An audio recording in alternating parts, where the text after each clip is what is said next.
ওয়ারিশ সূত্রে কে ইনকিলাব সেন্টারের দাবি করেছে। শরীফ ওসমান বিন হাদির বোনের এমন স্ট্যাটাসে তোলপাড় নেট দুনিয়া।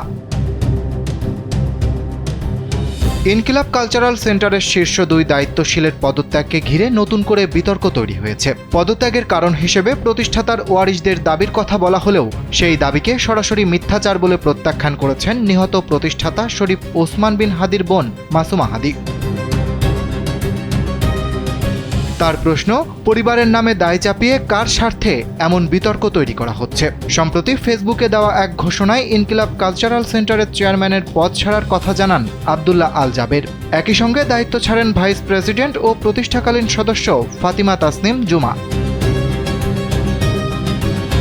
তারা জানান, প্রতিষ্ঠাতা শরীফ ওসমান বিন হাদির ওয়ারিশদের দাবির প্রেক্ষিতে তারা এই সিদ্ধান্ত নিয়েছেন। তবে এ বক্তব্যে তীব্র প্রতিবাদ জানিয়েছেন মাসুমা হাদি। তিনি বলেন, বাংলাদেশের প্রচলিত আইন ও কোরআনিক বিধান অনুযায়ী শরীফ ওসমান বিন হাদির উত্তরাধিকারী তার মা, স্ত্রী ও সন্তান।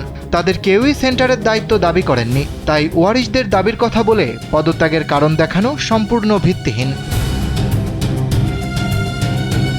মাসুমা হাদির দাবি, তিনি কখনো সেন্টারের কোনো পদ বা পদবি চাননি, বরং ভাইয়ের কবর স্থায়ী করা, নামফলক স্থাপন এবং তাকে শহীদের তালিকায় গেজেটভুক্ত করার মতো কাজেই সহযোগিতা চেয়েছিলেন। কিন্তু শুরু থেকেই তার সঙ্গে যোগাযোগ এড়িয়ে যাওয়া হয়েছে।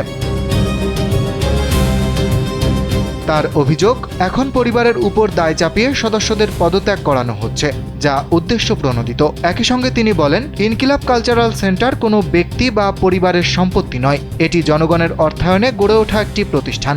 তাই এটিকে ঘিরে বিভ্রান্তি ও ষড়যন্ত্র বন্ধ করে সত্য প্রকাশের আহ্বান জানিয়েছেন তিনি। অরিত্র বাসু, কালবেলা।